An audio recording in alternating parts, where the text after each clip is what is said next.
Bom, para todos que estão aqui e também para os que estão online, eu vou um pouco falar. Esse seminário faz parte da matriz curricular da escola, dentro da disciplina de Seminário de Cultura e Realidade Contemporânea, que tem como eixo temático a arquitetura como ciência ambiental, que deve, portanto, percorrer todo o ano letivo e funcionar como com esse tema tão importante que a gente entende para o ensino da arquitetura e que espero que tenha desdobramentos em outras disciplinas.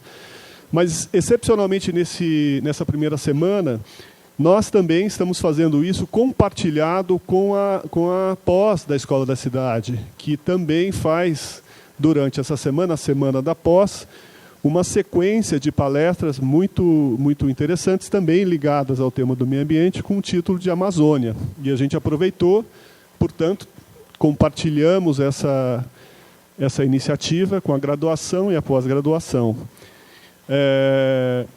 João Paulo Ribeiro Capobianco é biólogo e ambientalista, é especialista em educação ambiental e doutor em ciências pela USP. Fundou e dirigiu várias ONGs, como a Associação em Defesa da Jureia, SOS Mata Atlântica, Rede de ONGs da Mata Atlântica, Fórum Brasileiros de ONGs e Movimentos Sociais, o Instituto Socioambiental, o ISA, e Instituto Democrático e Sustentabilidade. Foi secretário nacional de Biodiversidade, Florestas e secretário executivo do Ministério do Meio Ambiente entre 2003 e 2008, quando exerceu, entre outros, a função de coordenador do Plano de Prevenção e Controle do Desmatamento da Amazônia. Presidente do Conselho de Gestão do Patrimônio Genético, da Comissão Nacional da Biodiversidade e da Comissão Nacional de Florestas, vice-presidente do Conselho Nacional do Meio Ambiente e presidente do Instituto Chico Mendes de Conservação da Biodiversidade, o ICMBio. Foi professor visitante da Universidade de Colômbia entre 2008 e 2009, onde integrou o Center for Environment, Economy and Society, período que também atuou como pesquisador associado ao IPAM, o Instituto de Pesquisa Ambiental da Amazônia. Atualmente ele é secretário executivo do Ministério do Meio Ambiente, tem também publicações muito significativas sobre o tema da área, como, em 2003, o livro da Biodiversidade na Amazônia Brasileira, pela Estação Liberdade, e recebeu o Prêmio Jabuti como melhor publicação em Ciências Naturais e da Saúde e livro do ano, ambos concedidos pela Câmara Brasileira do Livro. Em novembro de 2021, lançou o livro Amazônia, uma década de esperança, também pela Estação Liberdade. Então, eu queria aqui agradecer a gentileza do Capobianco de estar contribuindo com essa discussão, lembrando aqui que, além da plateia, temos outros tantos assistindo remotamente, e quero também reforçar que essa iniciativa, a gente já falou sobre isso aqui com nossos alunos, é uma iniciativa da Escola da Cidade, juntamente com o Grupo Clima do IAB, que está aqui representado pelo Luiz Florencio, arquiteto Luiz Florencio, que tem sido um excelente colaborador nesse tema. E depois eu vou passar a palavra para o Fernando Viegas, que irá mediar eventuais perguntas em um debate que representa a pós-graduação. Então, com vocês, Capobianco, é com você agora. A ideia aqui é discutir a emergência climática e as políticas públicas e a questão da Amazônia. Por favor. Obrigado. Olha, super obrigado pelo convite. Estão me ouvindo bem? Tá. Bom, super obrigado. Sim, super bem, super bem. Então tá bom. Muito obrigado pelo convite, é um prazer estar aqui com vocês. Já é a segunda vez que eu participo de uma atividade aqui na Escola da Cidade, acho fantástico, é um prazer muito grande. E também é uma responsabilidade compartilhar com vocês, professores e estudantes envolvidos nesse tema, porque, inclusive, né, o debate sobre a questão urbana, a organização urbana, as cidades têm uma relação direta com o tema da mudança do clima e com todos os impactos decorrentes dessa mudança. Então vamos fazer o mais informal possível para que justamente vocês todos que estão acompanhando, seja aí pessoalmente, né, como virtualmente, que a gente possa aprofundar o que for de maior interesse de vocês.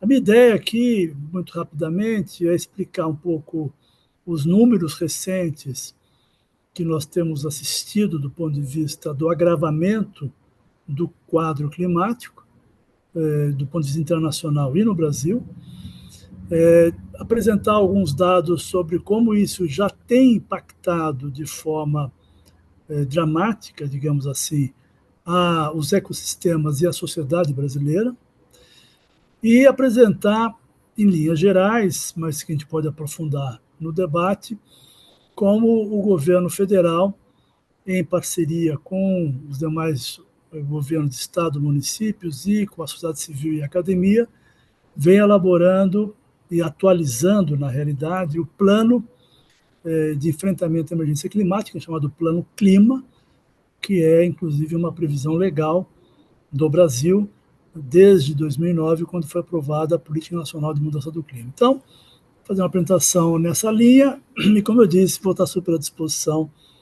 para esclarecer algumas dúvidas e aprofundar pontos de maior interesse. Eu vou fazer uma projeção para facilitar o acompanhamento. Muito bem, então, agradeço mais uma vez o convite e vamos seguir aqui com a nossa apresentação.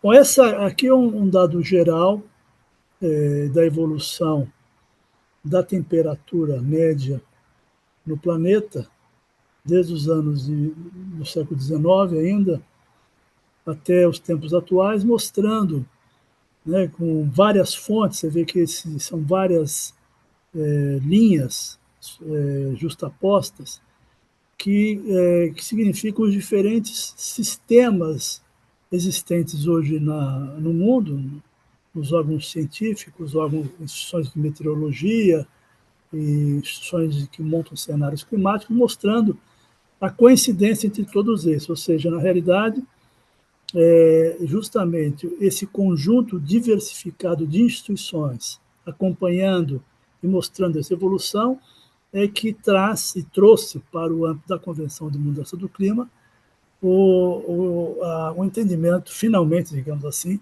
irrefutável, de que o processo de aquecimento ele é comprovado por inúmeros estudos e por inúmeras instituições. Então, esse é um dado absolutamente impressionante que mostra, a partir dos anos 70 do século passado, um crescimento vertiginoso, batendo ali no 1 grau centígrado, como vocês podem ver, no nível superior da coluna esquerda do gráfico, onde nós temos aí um cenário extremamente preocupante. Quando nós olhamos esse outro dado, que é mais recente, vem até maio de 2024, isso se torna ainda mais impressionante, porque vocês observem nesse dado, nessa tabela, melhor, nesse gráfico, que nós temos aqui a marcação de 1,5 graus em tracejado.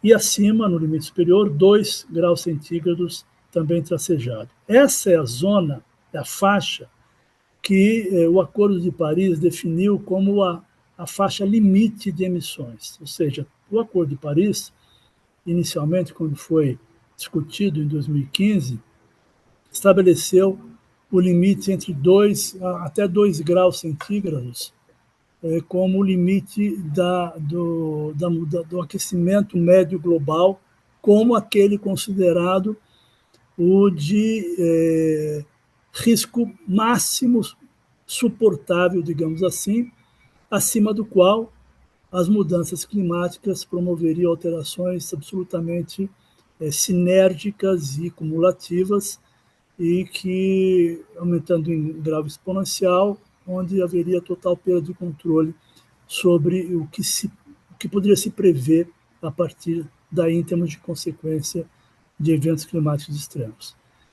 A partir da Conferência de Paris, nos anos seguintes, a comunidade científica reduziu esse número para 1,5 grau. Então, todo esforço vem sendo empreendido desde 2000 praticamente 2020, até agora foi de que, na realidade, nós deveríamos baixar isso para 1,5 grau. No entanto, observem que, se nós pegarmos de agosto de 2023 a maio de 2024, pela primeira vez, todos os meses consecutivos aqui ficaram acima de 1,5 grau. Então, a realidade atual é que nós já tivemos um período de 1 ano, praticamente, com temperaturas médias globais acima de 1,5 grau. Isso não quer dizer que nós já ultrapassamos esse limite, porque para que você defina uma tendência e fixe, digamos assim, a temperatura média global, você precisa juntar aí 3 a 4 anos seguidos com a temperatura se comportando dessa maneira. Isso ainda não há previsão para isso. No entanto, o que surpreende a ciência e a academia é que nós chegamos acima de 1,5 grau nesse último período, muito antes do que todas as projeções estimavam. Ou seja, a comunidade científica se surpreendeu, na realidade, com a situação do agravamento e da rapidez com que a alteração climática foi verificada, como esse gráfico mostra, né? E aí as consequências têm sido as mais avassaladoras e surpreendentes. Esse é um dado de maio de 2024, organizado pelo NOAA, uma organização nos Estados Unidos, que mostra eventos climáticos extremos absolutamente anormais em praticamente todas as regiões do globo. Temos desde furacões, as chuvas torrenciais, tivemos o caso aqui no Brasil do Rio Grande do Sul, em 2024, tivemos também o caso dramático no Afeganistão, com centenas de mortes e milhares de feridos, e tivemos secas e temperaturas acima do normal em praticamente todos os demais continentes, com, como eu disse, furacões e redução da cobertura de gelo, né, da massa de gelo, tanto no Ártico como na Antártica nesse período. Então, são números extremamente impressionantes que mostram a aceleração desse processo. Esse é um dado bastante impressionante, que mostra a América do Sul, no caso aí boa parte do Brasil. Os dados se referem ao período do terceiro trimestre de 2024, que é de julho a setembro, e que mostra ali temperaturas entre 1 e 2 graus acima da média, na maior parte aí do território brasileiro, praticamente toda a região da Amazônia, todo o Pantanal, todo o centro-oeste e sudeste, boa parte do sudeste, com temperaturas médias acima de 2 graus em alguns pontos aí muito, muito importantes aí no país. Então, são números que estão, como eu disse, surpreendendo a comunidade científica pela intensidade e agressividade da sua evolução, pela rapidez da transformação. E aí as tendências que nós temos nos últimos 60 anos, se nós compilarmos os dados dos sistemas meteorológicos do Brasil, nós observamos um aumento de dias secos consecutivos, porque esse é o grande problema, né? Quer dizer, dias secos nós sempre tivemos ao longo da história e em todos os anos. A questão é quando você tem uma sucessão de dias secos consecutivos por um período longo. Observe que toda aí a região centro-oeste, parte da sudeste, parte do nordeste, com um aumento significativo do que eu falei dos dias secos consecutivos. E aumento da precipitação máxima em 5 dias também consecutivos.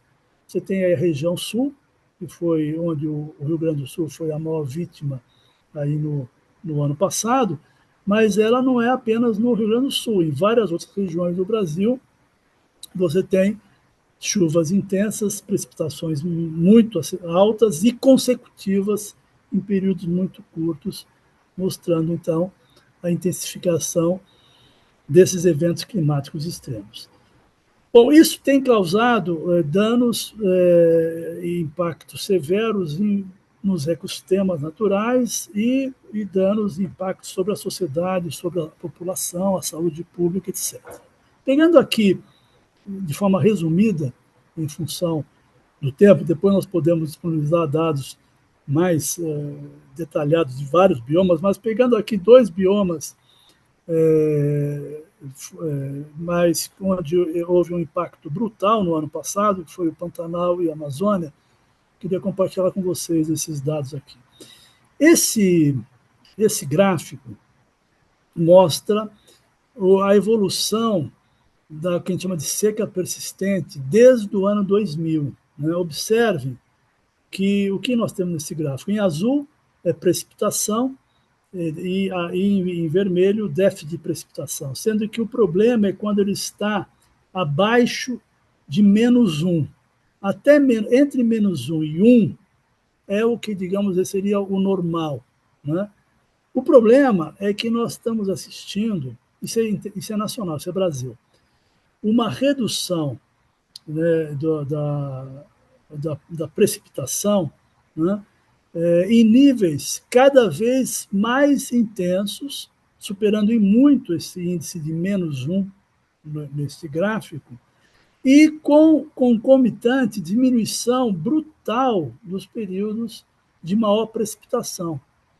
Então, nos últimos 70 anos, 75 anos, nós tivemos, a partir do ano 2000, se você pegar desde os anos 80 até 2024, observe como a situação da redução de precipitação e já entrando em seca, que é abaixo de -1, como o Brasil vem tendo uma alteração realmente surpreendente e, repito, cumulativa. Né?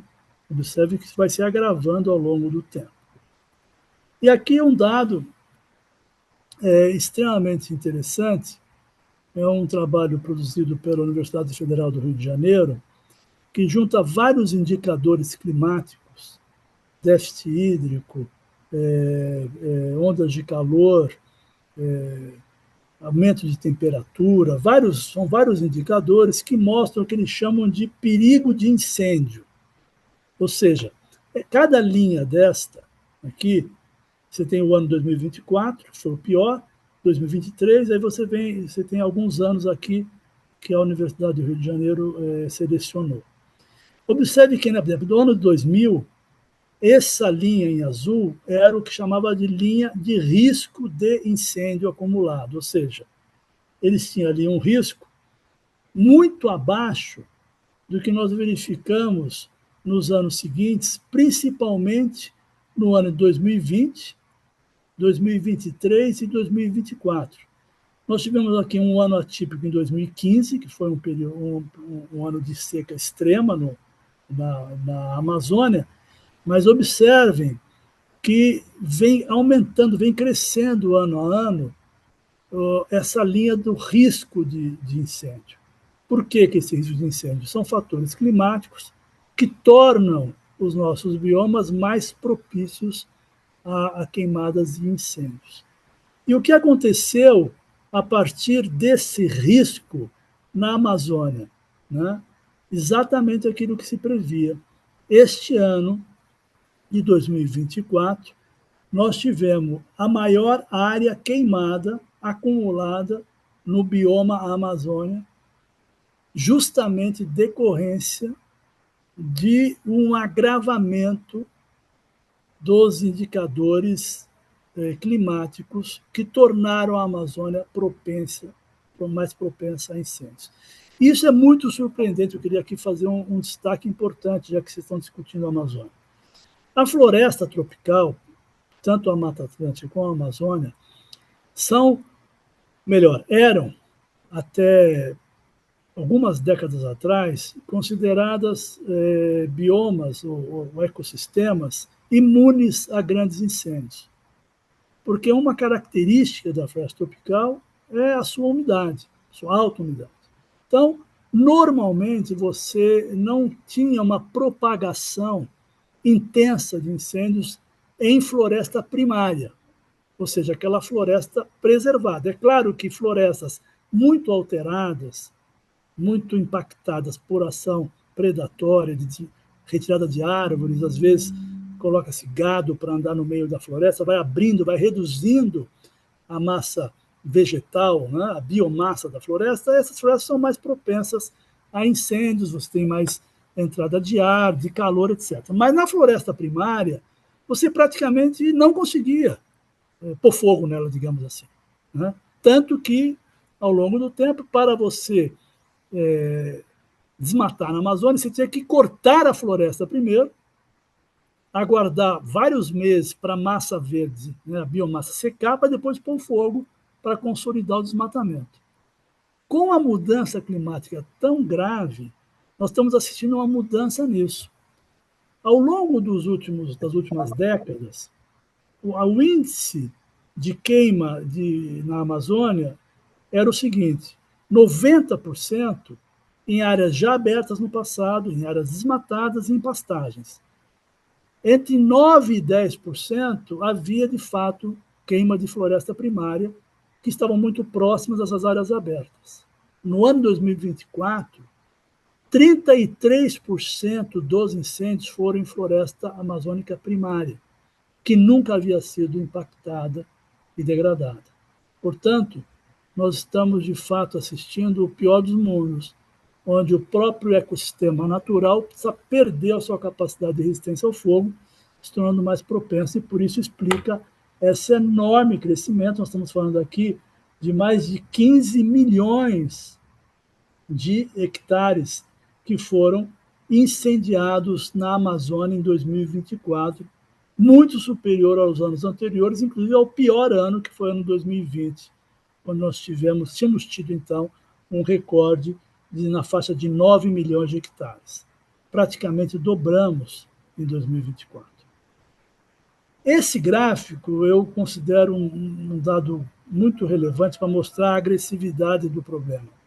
Nós temos aqui o que a gente chama de incêndios em combate. São dados produzidos pelo Previfogo do IBAMA, que é a instituição de referência em combate a incêndio no Brasil, que presta um trabalho absolutamente indispensável e fenomenal. Cada número desse aqui, nós estamos aqui em 598 em dezembro, né? Partimos de 23. 23 são frentes de incêndio. Normalmente, quando vocês pegam dados sobre incêndios, vocês estão acostumados a ouvir números de focos de calor, porque o INPE ele possui um sistema de monitoramento por satélite que identifica focos de calor. Mas os focos de calor, muitas vezes, não se tornam grandes incêndios. São focos isolados, focos pequenos. Cada um desses números aqui se refere a uma frente de incêndio florestal. Alguns dessas frentes de incêndio possuem mais de 1.000 focos de calor. Né? Nós tivemos algumas frentes de incêndio no Pantanal com mais de 2 ou 3 quilômetros de extensão, uma língua de fogo de 2, 3 quilômetros percorrendo e avançando sobre o bioma. Nesse caso aqui, portanto, nós estamos falando de frentes de incêndio. E em azul, nós temos as frentes de incêndio que foram extintas, e nas demais cores, nós temos aqui, ao longo dos meses, aquelas que estavam em combate, aquelas que estavam ativas e aquelas que estavam controladas. Então, observem aqui o esforço institucional desenvolvido pelo IBAMA para fazer frente à extinção de 589 frentes de incêndio, que, como eu disse, muitas delas com vários quilômetros de extensão. Então, é um trabalho realmente de uma dimensão enorme que, evidentemente, se você não evita o início do incêndio, você controlar 589 frentes é um trabalho hercúleo que demora meses para se chegar ao resultado e, evidentemente, que durante a sua existência ela é responsável pela destruição de milhares de hectares, como nós vimos ali no gráfico anterior. Esse é o dado do Pantanal, outro bioma muito impactante. Observem como a situação vem evoluindo. Olha, 2023, 21, 20, 24, ou seja, nos últimos anos, poucos anos, 4 anos, todos os anos, todos eles, nós tivemos o crescimento, o agravamento dos indicadores de risco de incêndio. Se você computa eles e mostra que o bioma naturalmente, ou melhor, não naturalmente, né? Porque uma mudança climática é um resultado de uma ação do ser humano, portanto não é natural. Mas a mudança do clima per si, independente de qualquer ação humana para pôr fogo, ela já torna o bioma extremamente suscetível a incêndio. Em 2024, nós tivemos o maior risco de incêndio de toda a história do Pantanal. Né? A previsão é que em 2024 nós teríamos incêndios numa área muito superior a 2020, que foi a última grande catástrofe no Pantanal. Graças a uma ação muito forte desenvolvida pelo governo em parceria com os estados, nós conseguimos reverter esse quadro. Observe aqui nesse gráfico que a partir de maio de 2024 começou a subir aceleradamente, acima inclusive do ano de 2020, que era o nosso, digamos, a nossa linha de base, né, que tinha sido o pior momento, mas ao longo do tempo conseguiu se reverter e o desmatamento e a área queimada no ano de 2024 ficou bem abaixo de 2020, apesar do quadro climático ser bem pior. E aqui mostra também aquelas frentes de incêndio que eu falei, né? E nós chegamos, ao longo desses meses, a eliminar 153 grandes frentes de incêndio no Pantanal, né? Mostrando como esse processo é extremamente agressivo e dinâmico. Então, isso se repete em todos os biomas do Brasil, Mata Atlântica, Cerrado também foi muito impactado, Caatinga e mesmo Pampa também tem sido bastante impactado por essa alteração. Agora, vamos ver alguns dados de impacto direto sobre a população. Esses dados são bastante surpreendentes. Primeira informação relevante é que o estudo do Adapta Brasil, que compila dados em todo o país sobre impacto da mudança do clima e sobre a capacidade institucional dos municípios e das regiões brasileiras para fazer frente às mudanças do clima, mostra que dos 5.570 municípios brasileiros, 3.679 têm capacidade adaptativa baixa ou muito baixa. Então, nós temos uma realidade onde os eventos climáticos se agravam, o clima se torna cada vez mais desfavorável e a nossa capacidade adaptativa, que implica em ações para preparar a população, para tornar os espaços habitados mais resilientes, é muito baixa. Então, esse é um quadro da maior preocupação. Quando nós olhamos o que isso significa em termos de consequência, ou consultando o Atlas Digital de Desastres Ambientais, que está disponível no site do governo federal, nós observamos nesses gráficos duas informações importantes. O primeiro diz respeito a desabrigados e desalojados por ano.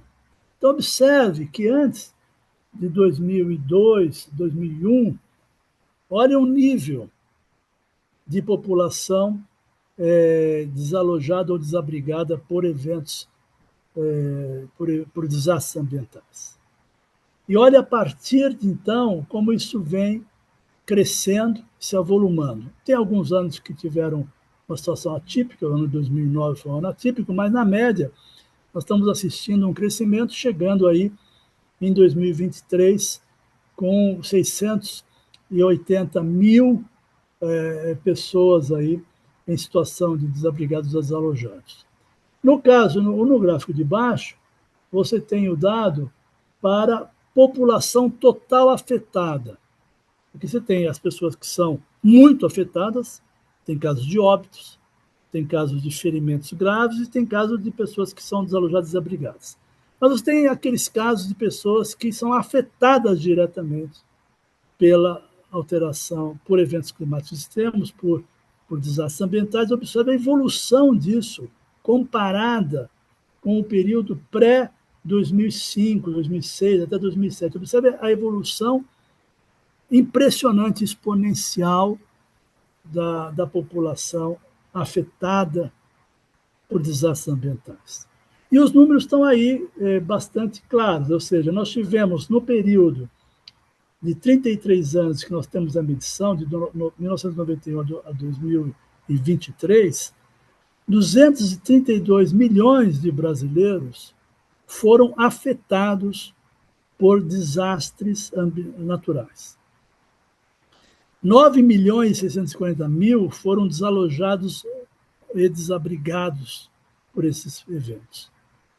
Tivemos 1 milhão e 460 mil feridos ou que ficaram doentes e 5.142 mortes diretamente associadas a isso. Claro que nós temos casos de pessoas que foram afetadas por isso e que vêm a óbito muito depois, por outras causas não computadas aqui. Mas os números são impressionantes do ponto de vista de impacto sobre a sociedade brasileira. Quando nós olhamos danos, observe a evolução também desses dados. Nós tivemos, ao longo desse período de 33 anos, perdas e danos materiais de 132 bilhões de reais. É claro que esses números são reconhecidamente subestimados, porque muitos dados não são computados, mas no que foi possível reunir, 132 bilhões de danos materiais, 61,9 bilhões de prejuízo em recursos públicos e 508 bilhões de prejuízo no setor privado. Né? Então, nós estamos, de fato, lidando com uma situação que, como vem sendo dito e recentemente reafirmado por todos nós, especialistas, agentes de governo, diplomatas, lideranças, nós estamos diante de uma situação em que o não enfrentamento desse problema resultará num agravamento de uma situação que já hoje é extremamente grave, com impactos tremendos sobre os nossos biomas naturais, com impactos dramáticos sobre as pessoas, a saúde, a qualidade de vida, e o impacto dramático sobre a economia. Portanto, é impensável, é inacreditável que, diante desses números, ainda hajam lideranças que insistem numa tese negacionista e propondo, inclusive, redução de ação, omissão ou retrocesso na Convenção do Clima, como é o caso recente da saída dos Estados Unidos do Acordo de Paris, anunciado pelo atual governo norte-americano. E aí nós chegamos ao ponto que vocês solicitaram, emergência climática e políticas públicas.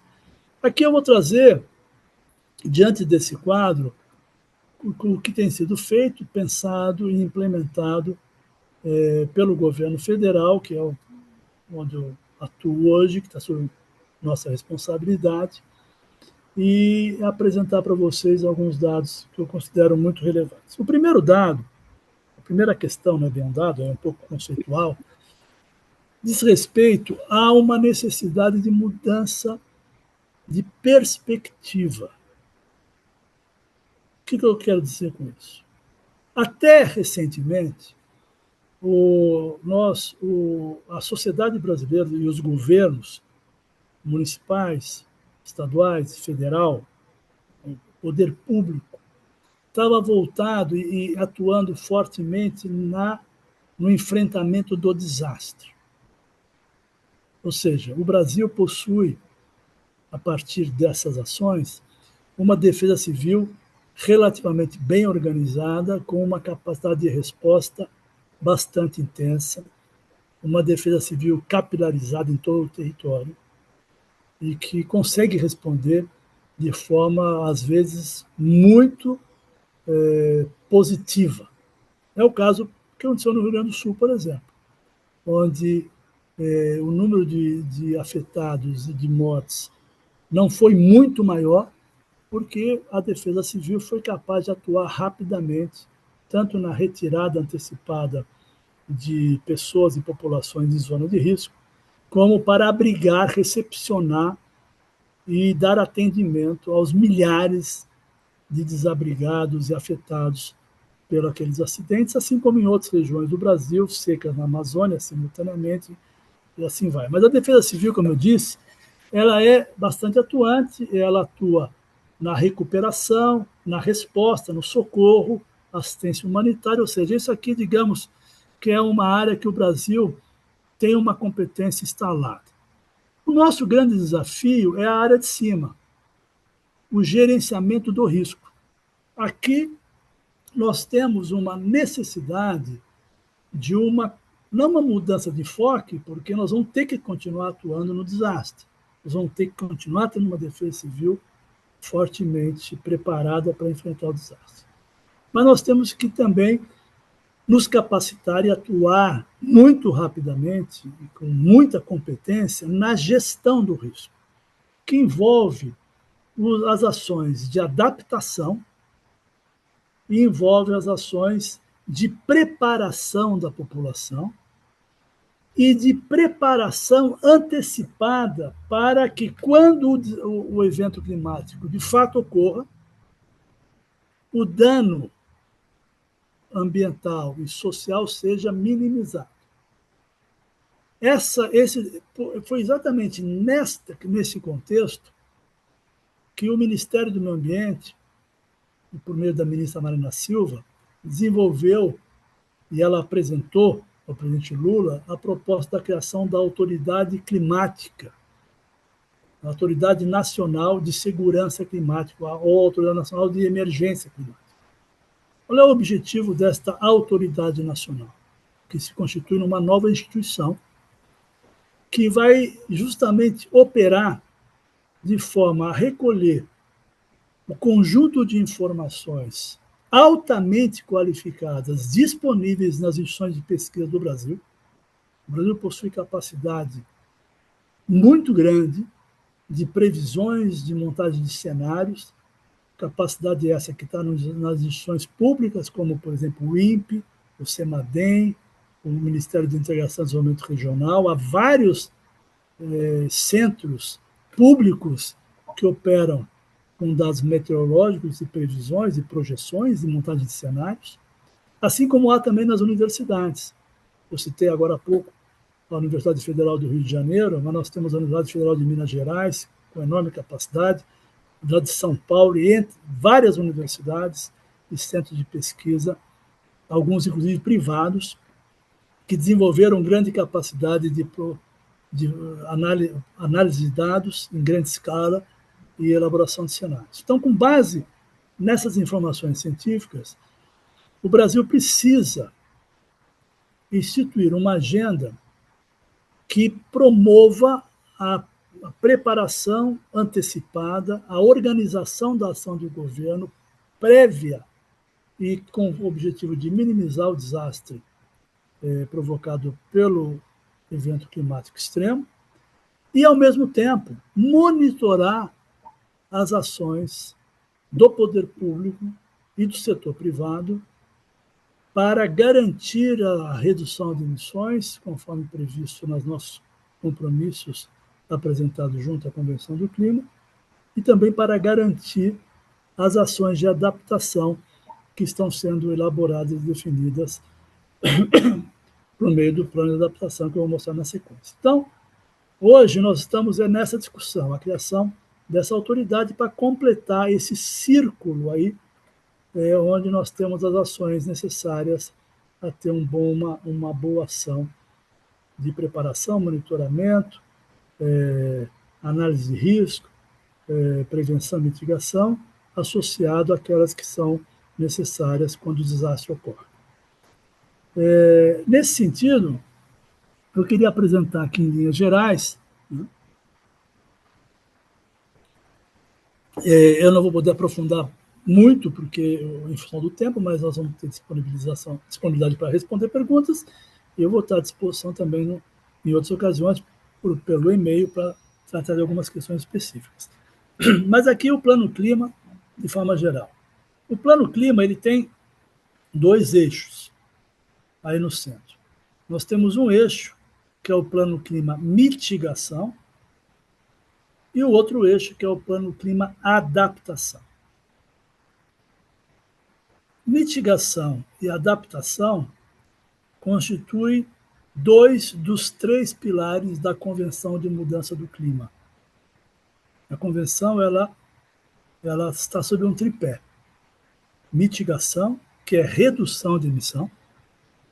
Adaptação, que é preparação para o enfrentamento dos eventos climáticos extremos já existentes, que já ocorrem, e os mecanismos de implementação, que tratam da questão fluxos financeiros, transferência de tecnologia, cooperação internacional para viabilizar essas ações. Então, desses 3 eixos da Convenção, ao longo das últimas décadas, se deu muita atenção para a mitigação, que é reduzir as emissões. Que, aliás, ninguém duvida da importância disso.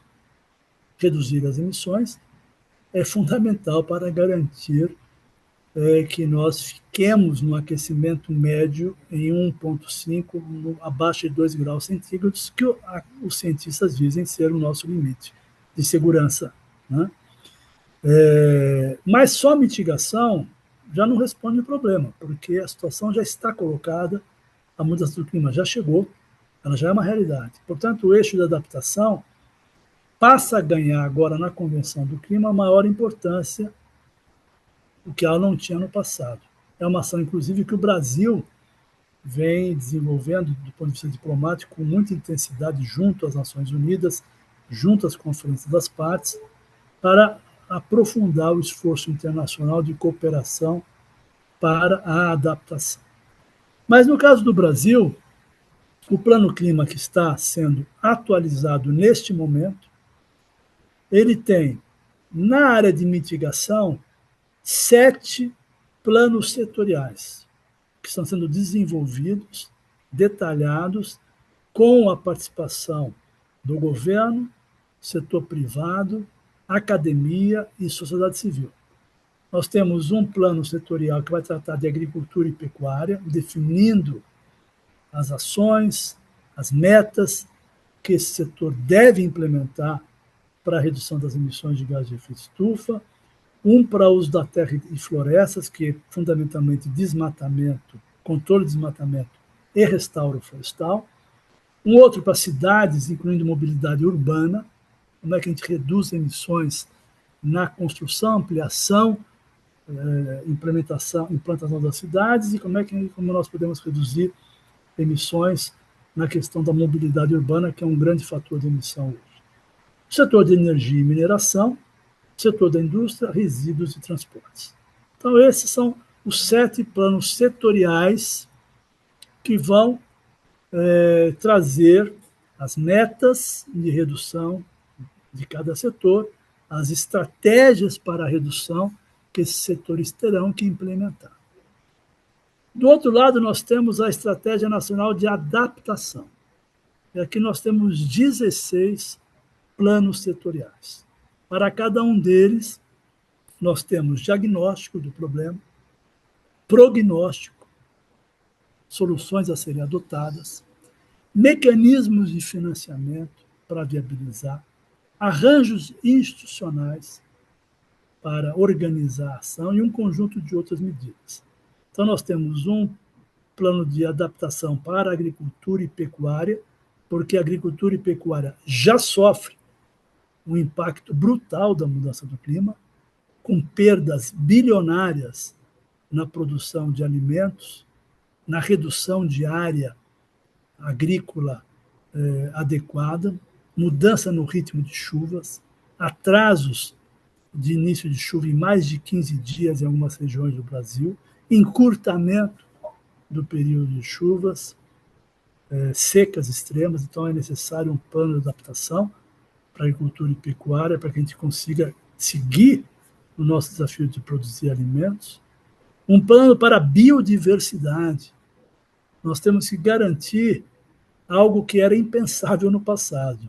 No passado, nós achávamos, olha, vamos criar as unidades de conservação, e as unidades de conservação, parques, estações ecológicas,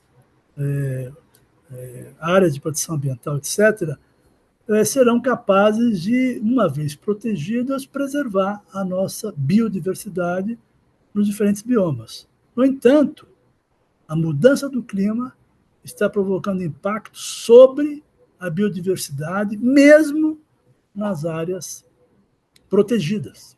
Então é necessário conhecer isso, trabalhar nessa direção, criar corredores ecológicos, áreas de fuga, de transferência, de trânsito gênico, altamente complexos, para que a gente possa manter a nossa biodiversidade. Um plano para cidades e mobilidades, gestão de riscos de desastres, indústria, energia, assim vai os nossos 16 planos de adaptação. Então, observem que é um trabalho bastante ambicioso, porque ele vai no nível do detalhe para cada setor desses, traçando como eu disse, as metas, as ações necessárias, os arranjos institucionais, os mecanismos financeiros para viabilizar essas ações. E nós temos também o que nós chamamos das estratégias transversais para a ação climática. Então, nós temos os planos setoriais, mitigação e adaptação, e nós temos as ações transversais que percorrem todos os planos, que é a transição justa. Isso é uma questão absolutamente fundamental, especialmente em países como o nosso, países em desenvolvimento, países de renda média ou baixa, e países pobres, porque a transição pode ser extremamente injusta com as populações que estão em situações menos favoráveis, porque é sobre elas que normalmente os eventos climáticos extremos têm o maior impacto. São as populações mais pobres, nas cidades, que estão nos piores locais, nas regiões com maior inclinação, declividade mais alta, populações que estão com situações de urbanização e construção de pior qualidade, mais suscetíveis a desastres, a desmoronamentos, estão mais próximas, via de regra, a áreas propensas à inundação. Então, é necessário, em todos esses planos, tratar da transição justa para garantir proteção das populações mais vulneráveis, garantir que os empregos que vão se perdendo com essa mudança tecnológica e novas ações, para transitar com esses trabalhadores da velha economia para a nova economia de baixo carbono, para que você não tenha perda de empregos. A questão dos impactos socioeconômicos e ambientais da transição. Parece algo surpreendente, mas, por exemplo, nós temos hoje um trabalho grande para regulamentar a expansão, por exemplo, das usinas eólicas e solares, porque há impactos brutais sobre populações locais. O impacto da construção descontrolada e desregulada de usinas eólicas em várias regiões do Brasil tem provocado danos sociais, agregado comunidades caiçaras, pescadores artesanais, via de regra, mas também no interior, em regiões mais pobres, onde você tem expansão de áreas de usinas solares, com desmatamento, inclusive. Então, é necessário, não basta você dizer que essa energia é renovável, então ela é boa per si, não, ela tem que ser feita da forma correta, né? Ainda mais agora que surgem as oportunidades da chamada geração eólica offshore, no mar, com impactos brutais sobre pesca e sobre populações locais. Também cuidar para os meios de implementação, como eu disse lá no início. Não adianta você ter um plano incrível, com várias metas, vários compromissos, se você não tem mecanismos de financiamento, se você não tem mecanismos de implementação, inclusive se você não tem regulação, né, normas para orientar e viabilizar a implementação. Toda a parte de educação, capacitação, pesquisa, desenvolvimento e inovação que tem que estar associado a isso. E, evidentemente, um componente fundamental de monitoramento, gestão, avaliação e transparência, garantir que esses planos estejam sendo monitorados, que a sociedade esteja acompanhando a sua implementação, para que a gente possa ter sucesso nele. Então, observe que é um trabalho relativamente intenso que vem sendo desenvolvido. Os planos de adaptação já estão praticamente concluídos na sua fase inicial, estão em consulta pública, né, para o seu aprimoramento, e os planos de mitigação devem ir para a consulta pública a partir de meados desse ano. Como isso é coordenado no Brasil? Vou dizer muito rapidamente. A instância máxima que coordena a política nacional de mudança do clima do governo federal é o CIM, Comitê Interministerial sobre Mudança do Clima. Esse comitê possui 22 órgãos do governo federal e possui câmaras de participação social, incluindo o Fórum Brasileiro de Mudança do Clima, uma câmara de articulação interfederativa, que faz articulação com estados e municípios, e uma câmara de assessoramento científico, que inclui a Rede Clima, que é uma rede de pesquisadores brasileiros nesse tema.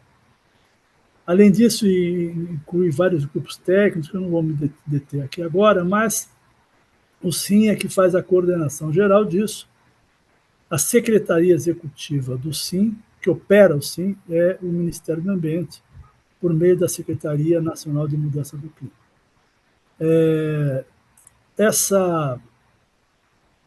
Esse plano, os planos de adaptação que já estão, como eu disse, sendo implementados, sendo indo à consulta pública, eles foram elaborados em oficinas preparatórias, oficinas setoriais, envolveram 25 ministérios, 120 instituições públicas e privadas, foram 6 webseminários de orientação, então foi um processo realmente bastante intenso de participação, e ele trabalhou nessa figura central aí, considerando o risco climático nas suas 3 dimensões fundamentais. A dimensão da vulnerabilidade, ou seja, a propensão ou predisposição de populações, comunidades, ecossistemas de serem afetados por alteração climática, igual o grau de vulnerabilidade. A ameaça climática, que são todos esses indicadores que eu trouxe, os dados científicos, que mostram como determinadas regiões, municípios, localidades estão sujeitas a graves danos no caso de um evento climático extremo. Hoje o Brasil monitora uma área grande, são milhares de municípios e regiões onde se identifica risco.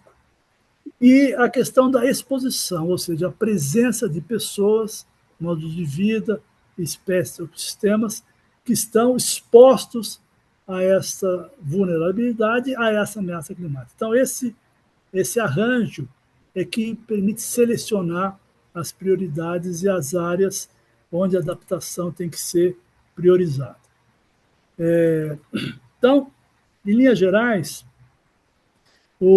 qual é a visão, né, que nós estamos desenvolvendo no Plano Clima? criar no Brasil, pôr o Brasil numa trajetória de país resiliente, sustentável, seguro, justo e desenvolvido, com os governos, sociedade civil, setor privado e sociedade científica engajados diante da emergência climática. Então, essa é a visão do plano que orienta a sua ação.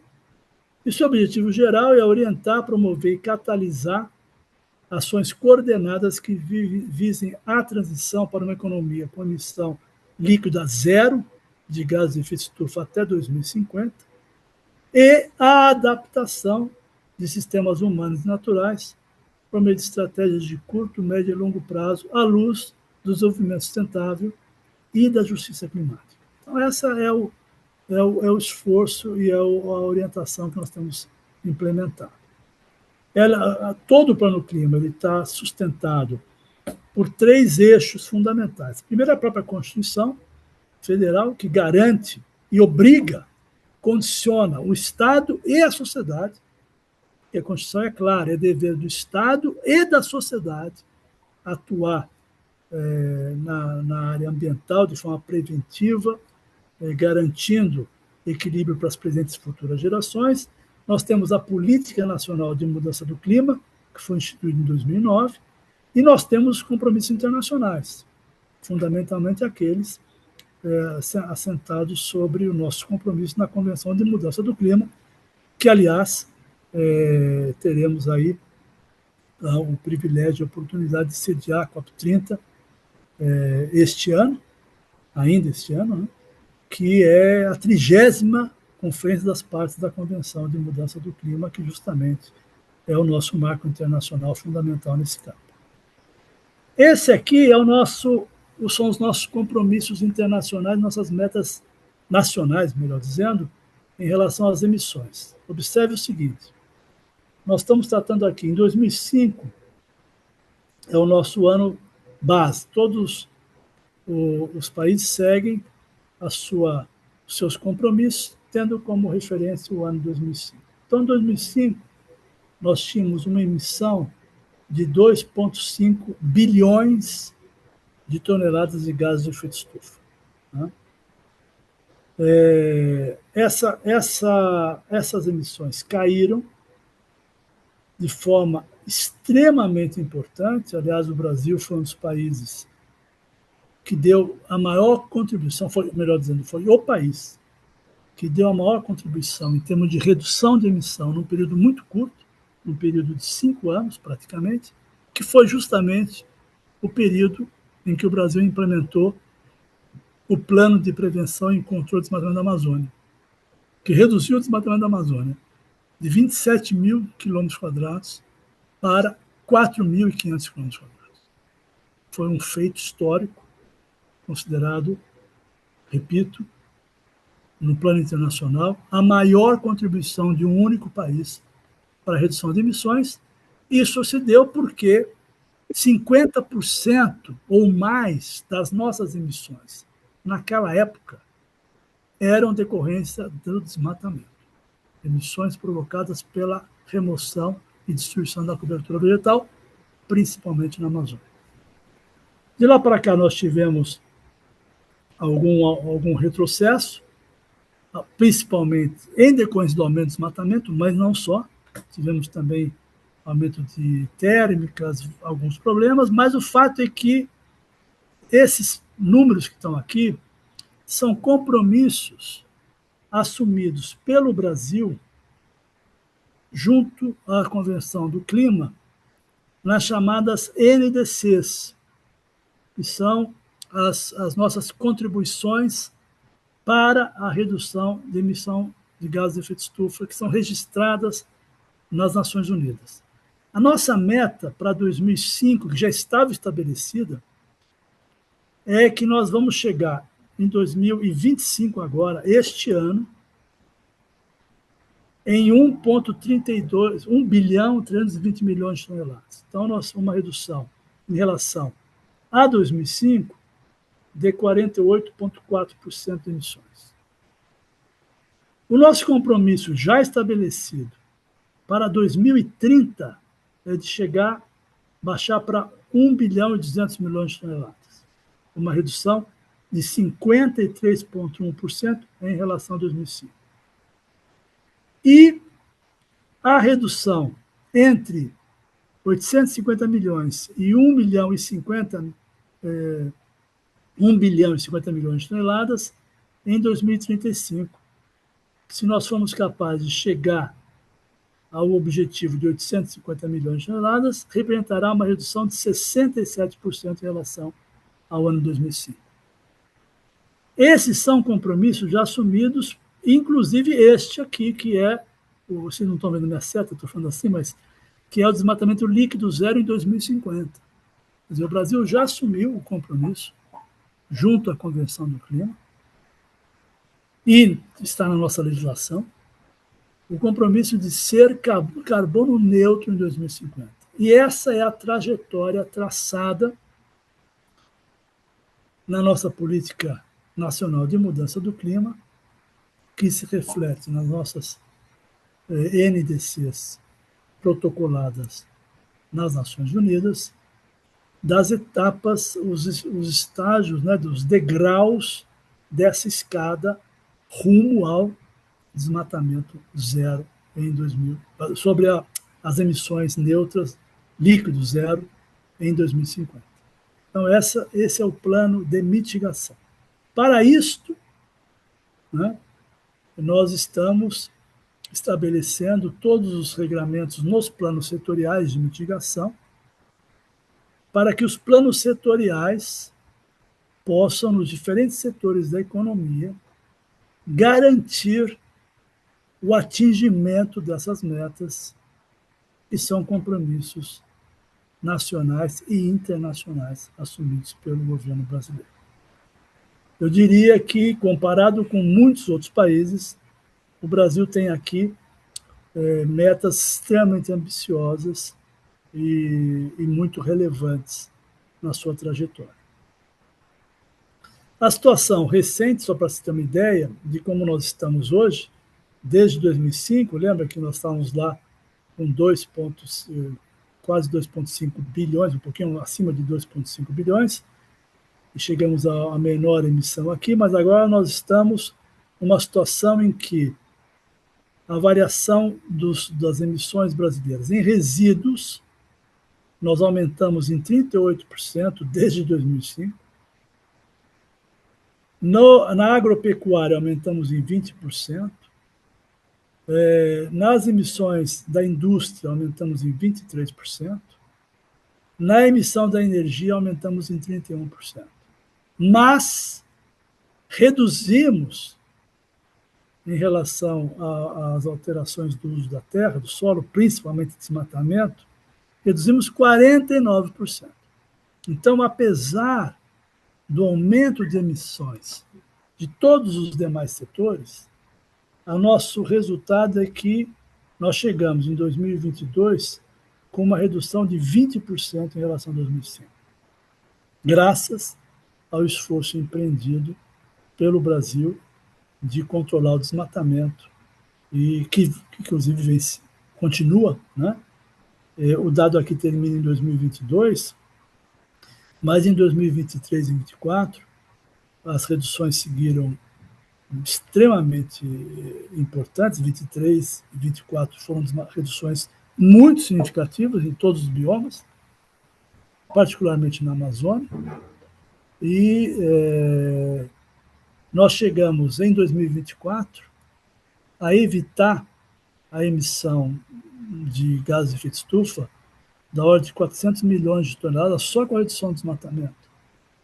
E o que equivale à emissão anual da Argentina, para você ter uma ideia do volume de redução que nós obtivemos. E aqui, já entrando na parte final, e que eu acho que é algo que interessa muito a vocês aqui particularmente, afinal de contas aqui é a Escola da Cidade, é o plano adaptação, né? Por que ele é muito interessante, o plano de adaptação? Porque ele trata do esforço de garantir o que nós chamamos do federalismo climático, né?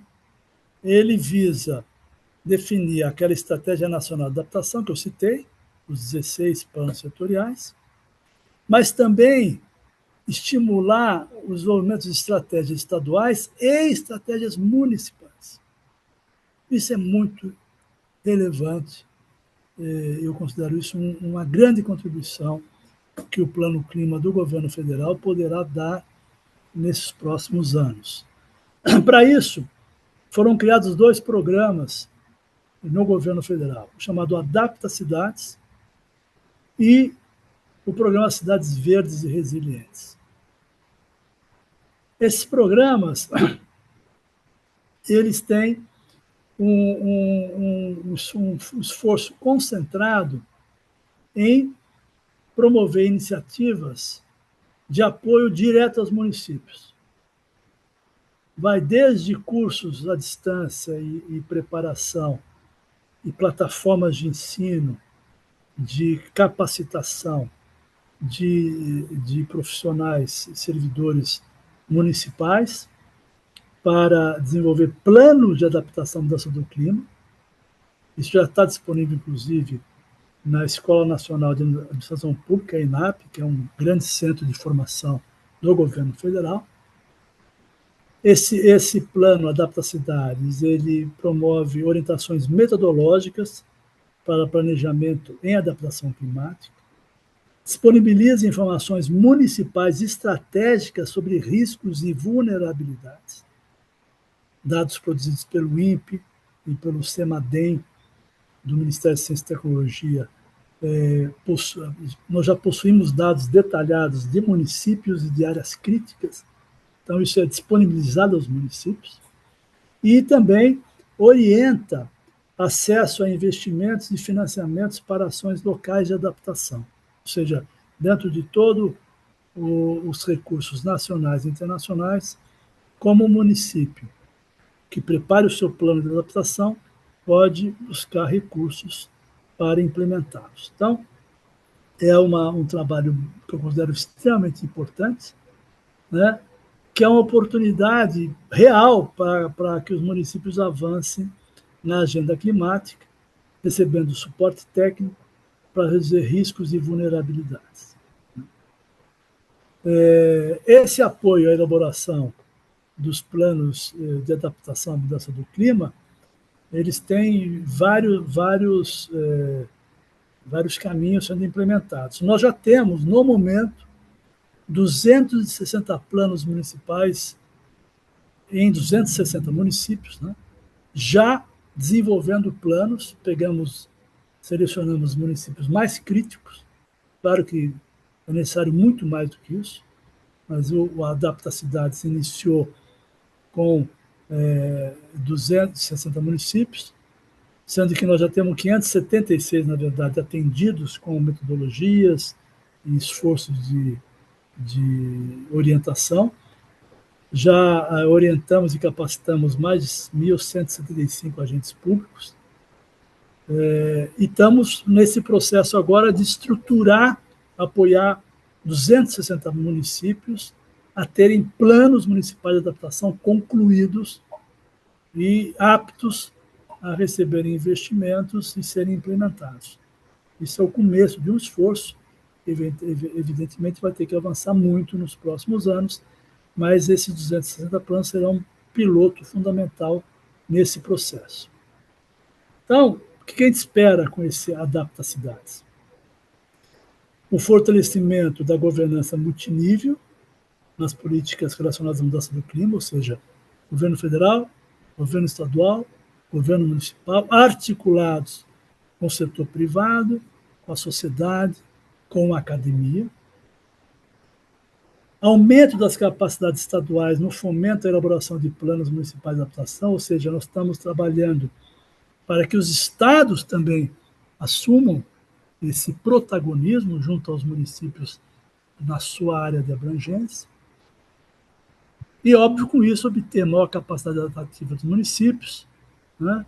Garantir que os municípios sejam ouvidos e possam ser atendidos nas prioridades que eles identificam, e não algo de cima para baixo, que define para o governo federal, mas que o próprio município possa definir as suas prioridades e integrar isso em políticas setoriais e transversais nos diferentes níveis de governo. Então, Tentando concluir aqui, já são 7 e quase 7h30, nessa visão geral, eu entendo que os dados aqui que eu procurei mostrar para vocês é que já temos aí indicadores muito consistentes, dados muito relevantes mostrando a gravidade do problema, mas temos aí um processo bastante virtuoso de elaboração e atualização de todos os planos setoriais para que a gente possa, nos próximos meses, aí, iniciando agora em 2025, e ter uma ação crescente, proativa, para fazer o enfrentamento desse problema dramático que nós temos enfrentado. Né? Vou parar aqui, interromper aqui.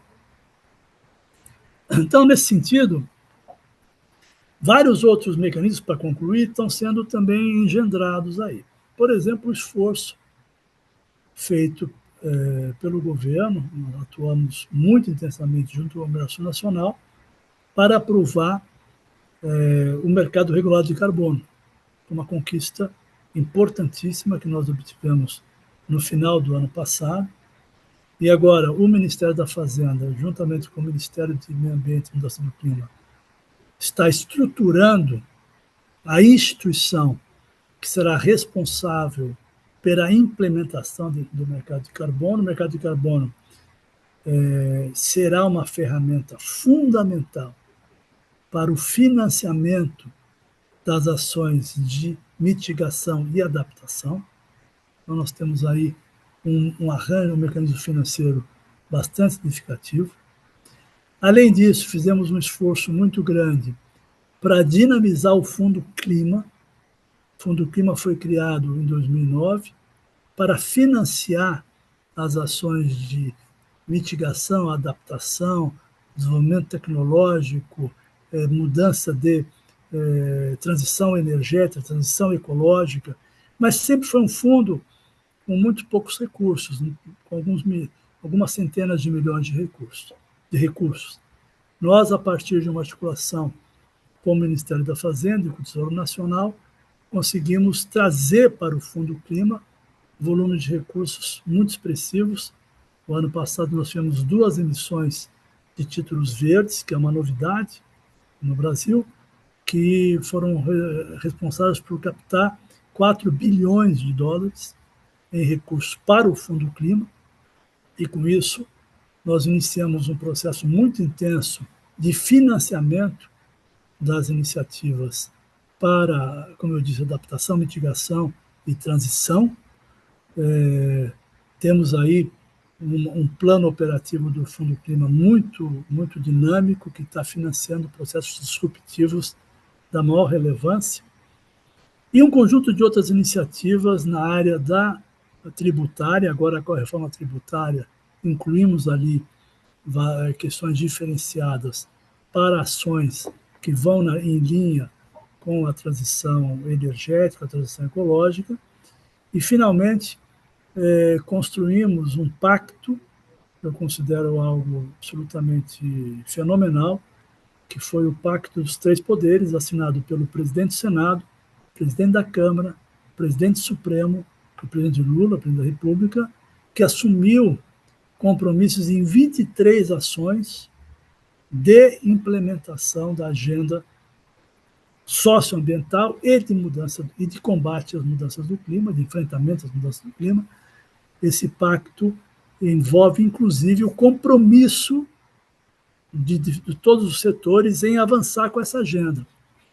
Um dos primeiros resultados desse pacto foi a aprovação em tempo realmente rapidamente, considerando toda a tramitação e os processos demorados no Congresso, da aprovação da Lei do Mercado Regulado de Carbono, foi uma conquista enorme, mas também de uma outra lei, pouco conhecida, mas absolutamente fundamental, que vai fazer diferença muito grande para nós agora nos próximos anos, que foi a aprovação da Lei do Manejo Integrado do Fogo, que pela primeira vez estabeleceu corresponsabilidade entre todos os entes da federação, todo o setor privado e sociedade, em planos de prevenção a incêndio. Então, o manejo integrado do fogo, que é uma lei nova, vai ser um diferencial muito grande, que já permitiu a constituição de um conselho que envolve todos os setores da sociedade, governos e academia, no planejamento das ações, inclusive com a previsão de transferência de recursos para amenizar a ação de prevenção a incêndio. Então, são várias frentes de trabalho que nós estamos desenvolvendo, e eu acredito que o Brasil está dando um passo bastante significativo em buscar mudar esse quadro, saindo de uma época negacionista, de baixíssimos investimentos e zero prioridade para esse tema, por uma priorização grande, com o envolvimento direto de todos os ministérios, órgãos de governo e toda a sociedade e a academia, num processo muito intenso e produtivo, com o setor privado, inclusive, para que a gente avance nessa agenda. Então, em linhas gerais, era isso. Agradeço a paciência de vocês e estou aqui à disposição para perguntas.